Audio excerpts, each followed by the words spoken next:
क्या आप जानते हैं कि 90% पशुपालक और किसान भाई ये नहीं जानते कि गाय भैंस को चारा, दाना या खली, जिसे हम पशु आहार कहते हैं, उसे देने का सही वैज्ञानिक तरीका क्या है।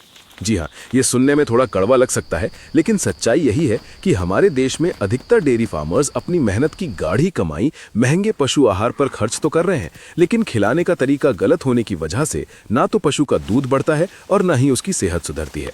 आप बाल्टी भर भर के दाना खिला रहे हैं, लेकिन अगर उसका कॉम्बिनेशन यानी संतुलन सही नहीं है तो वो दाना पशु के शरीर में लगने के बजाय गोबर के रास्ते बेकार जा रहा है। आज के इस वीडियो में हम आपको पशु पोषण का वो गुप्त विज्ञान बताएंगे जिसे बड़े बड़े डेयरी एक्सपर्ट्स अपनाते हैं।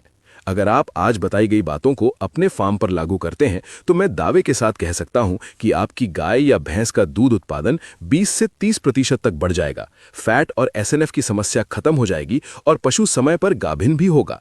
इसलिए अगर आप अपनी डेयरी को घाटे से निकालकर मुनाफे की मशीन बनाना चाहते हैं तो इस वीडियो के एक एक सेकंड को ध्यान से देखिएगा और आखिरी लाइन तक हमारे साथ बने रहिएगा, क्योंकि अंत में मैं आपको एक ऐसा जादुई फॉर्मूला बताऊंगा जो कम लागत में दूध की नदियां बहा सकता है। नमस्कार किसान भाइयों, स्वागत है आपका हमारे चैनल पर, जहां हम बात करते हैं आपकी तरक्की और पशुपालन की बारीकियों की। वीडियो में आगे बढ़ने से पहले मेरी आपसे एक छोटी सी गुजारिश है कि अगर आपको हमारी मेहनत और ये जानकारियां पसंद आती हैं तो वीडियो के नीचे जो अंगूठे का निशान है यानी लाइक बटन, उसे अभी दबा दें। और अगर आप चैनल पर नए हैं तो सब्सक्राइब करके घंटी जरूर बजाएं ताकि ऐसी काम की बातें आप कभी मिस न करें। चलिए, चर्चा शुरू करने से पहले एक छोटा सा सवाल। आप अभी अपने पशु को दिन में कुल कितना किलो दाना यानी कॉन्सेंट्रेट खिलाते हैं और उसमें क्या क्या मिलाते हैं?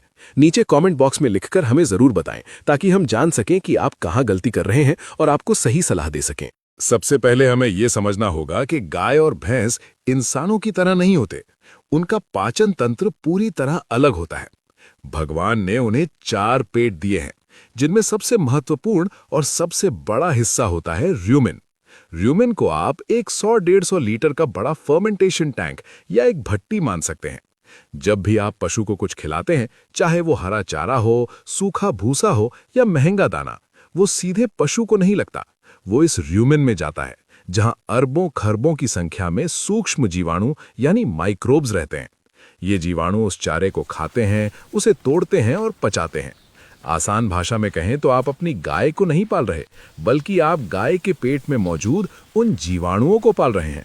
अगर आपने उन जीवाणुओं को सही भोजन दिया तो वे खुश होकर आपकी गाय के लिए भरपूर ऊर्जा और प्रोटीन बनाएंगे, जिससे दूध बनेगा।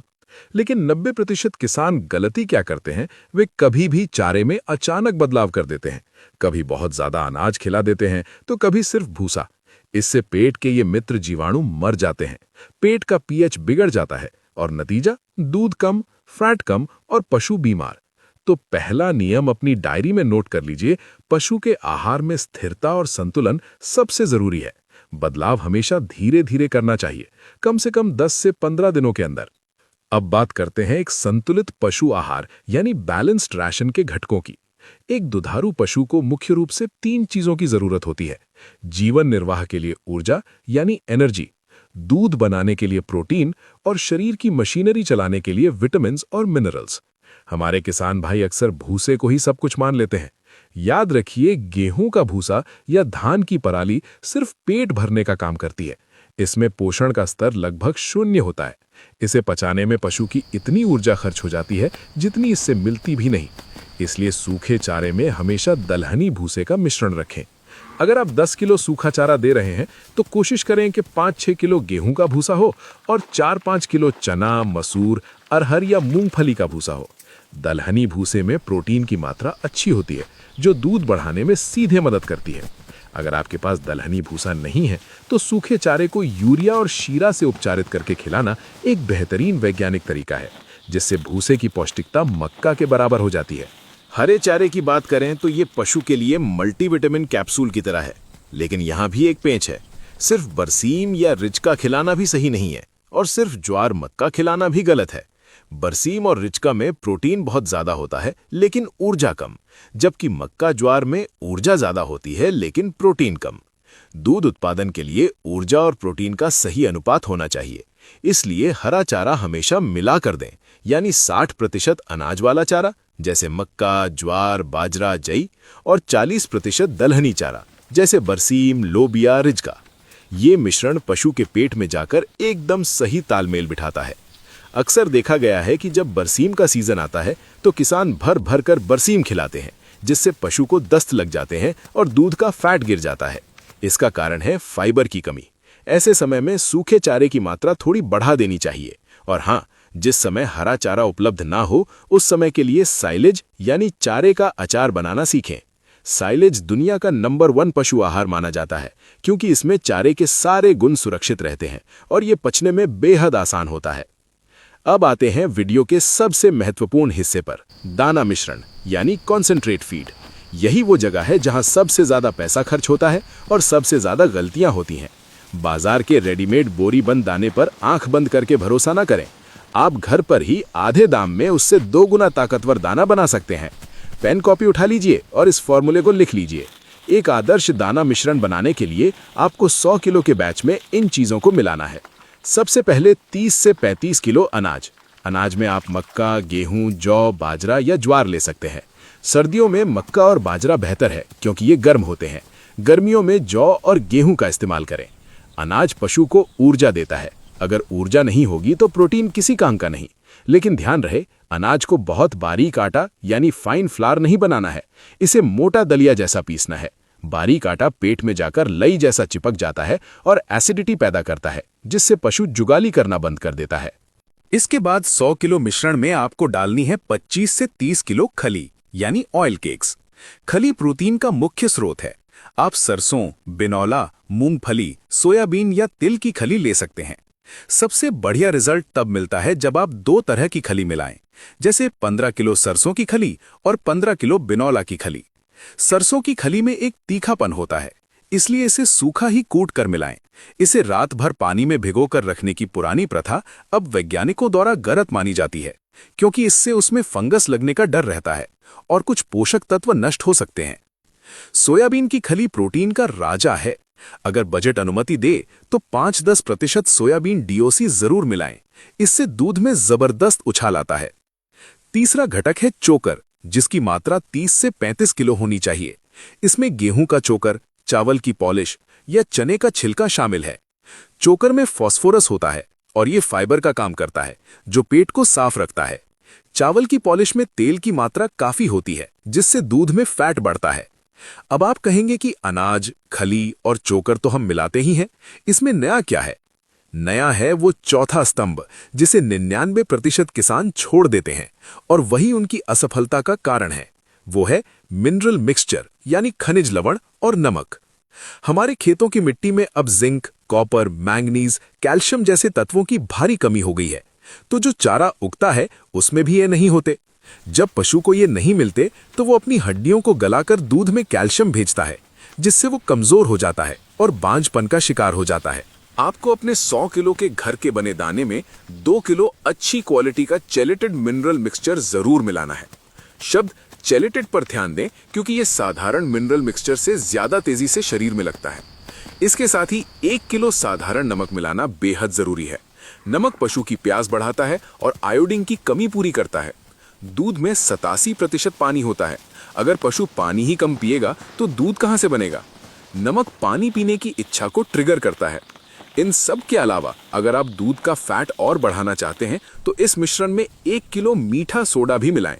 मीठा सोडा पेट यानी रूमन के पीएच को न्यूट्रल रखता है, जिससे पाचन शक्ति 20% तक बढ़ जाती है और एसिडोसिस यानी पेट में तेजाब बनने की समस्या नहीं होती। खासकर ज्यादा अनाज खिलाने वाले पशुओं के लिए मीठा सोडा अमृत समान है। अब बात करते हैं खिलाने के तरीके की, जहां अक्सर गड़बड़ होती है। हमारे यहाँ पुरानी परंपरा है सानी या लपसी बनाने की, यानी दाने को पानी में घोलकर उसमें भूसा मिलाकर पशु को देना। विज्ञान कहता है कि ये तरीका बहुत अच्छा नहीं है।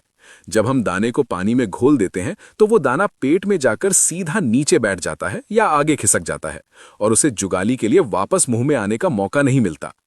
पशु पोषण का सबसे आधुनिक और सफल तरीका है TMR यानी टोटल मिक्स्ड राशन। इसमें सूखा चारा, हरा चारा, कुट्टी किया हुआ और सूखा दाना मिश्रण, इन तीनों को एक साथ अच्छी तरह मिला दिया जाता है और ऊपर से हल्का पानी छिड़क दिया जाता है ताकि धूल न उड़े और दाना चारे से चिपक जाए। इससे क्या होता है? पशु अपनी मर्जी से सिर्फ दाना दाना नहीं खा सकता, उसे हर निवाले में थोड़ा चारा और थोड़ा दाना साथ में खाना पड़ता है। इससे पेट के जीवाणुओं को एक साथ सारा पोषण मिलता है और पाचन क्रिया बहुत तेज हो जाती है। रिसर्च बताती है कि सानी की जगह TMR विधि अपनाने से दूध में 10 से 15% की बढ़ोतरी देखी गई है। पानी, जिसे हम अक्सर नजरअंदाज कर देते हैं, वो असल में सफेद खून है। एक गाय को 1 लीटर दूध बनाने के लिए कम से कम 3 से 4 लीटर पानी की जरूरत होती है। इसके अलावा शरीर को ठंडा रखने और गोबर मूत्र के लिए अलग से 50-60 लीटर पानी चाहिए। कुल मिलाकर एक दुधारू पशु को दिन में 100 से 150 लीटर पानी की जरूरत होती है। हम क्या करते हैं, सुबह शाम बाल्टी से पानी पिलाते हैं। ये गलत है। पशु को 24 घंटे पानी उपलब्ध होना चाहिए, जब उसका मन करे वो पी सके। इसके लिए आप चरनी में हमेशा साफ पानी भर कर रखें या ऑटोमेटिक वाटर बाउल लगवाएं। गर्मियों में तो पानी की उपलब्धता सीधे दूध की मात्रा तय करती है। ठंडा पानी पिलाने से गर्मियों में पशु का हीट स्ट्रेस यानी गर्मी का तनाव कम होता है, जिससे दूध उत्पादन बना रहता है। एक और बहुत बड़ी समस्या है पेट के कीड़े, वर्म्स। आप चाहे बादाम पिस्ता खिला दें, अगर पशु के पेट में कीड़े हैं तो सब बेकार है। पेट के कीड़े वो परजीवी हैं जो आपके पशु का खून और पोषण चूस लेते हैं। 90% किसान डीवॉर्मिंग का सही शेड्यूल फॉलो नहीं करते। सही तरीका यह है कि हर 3 महीने में पशु को खाली पेट के कीड़े मारने की गोली दें। और सबसे जरूरी बात, हर बार दवा सॉल्ट बदल कर दें। जैसे इस बार एल्बेंडाजोल दिया तो अगली बार फेनबेंडाजोल या आइवरमेक्टिन दे। एक ही दवा बार बार देने से कीड़े उस दवा के आदी हो जाते हैं और दवा काम करना बंद कर देती है। डीवॉर्मिंग करने के अगले दिन से ही आप देखेंगे कि पशु की आंखों में चमक आ गई है, गोबर का टेक्सचर सही हो गया है और उसकी भूख खुल गई है। डीवॉर्मिंग के बाद 2-3 दिन तक लिवर टॉनिक देना ना भूले। ये लिवर को रिचार्ज करता है और भूख को और बढ़ाता है। अधिक दूध देने वाले पशुओं यानी हाई यील्डर्स के लिए, जो 15-20 लीटर से ऊपर दूध देते हैं, साधारण दाना चारा काफी नहीं होता। उनका पेट छोटा होता है और पोषण की जरूरत ज्यादा। ऐसे पशु अक्सर ब्याने के बाद कमजोर हो जाते हैं, क्योंकि वे अपनी पीठ की चर्बी गलाकर दूध बनाते हैं। इसे रोकने के लिए और दूध को पीक पर ले जाने के लिए हमें बाईपास फैट का इस्तेमाल करना चाहिए। बाईपास फैट एक विशेष प्रकार का वसा है जो पाउडर या दाने के रूप में आता है। ये रूमेन में पचता नहीं है, बल्कि सीधे छोटी आंत में जाकर पचता है और पशु को जबरदस्त ऊर्जा देता है। अगर आप अपने ज्यादा दूध देने वाले पशु को रोज 50 से 100 ग्राम बाईपास फैट और 10-15 ग्राम लाइव यीस्ट खिलाते हैं, तो उसका दूध गाढ़ा होगा, फैट बढ़ेगा और वो कभी कमजोर नहीं होगा। ये थोड़ा महंगा जरूर है, लेकिन इसका रिटर्न बहुत ज्यादा है। अंत में मैं आपको एक सीक्रेट टिप देना चाहता हूं जो बहुत कम लोग जानते हैं। वो है दूध दोहन यानी मिल्किंग का समय और व्यवहार। पशु एक बहुत ही संवेदनशील प्राणी होता है। अगर दूध निकालते समय आप उसे मारते पीटते हैं, शोर मचाते हैं या दूध निकालने का समय रोज बदलते हैं, तो पशु तनाव में आ जाता है।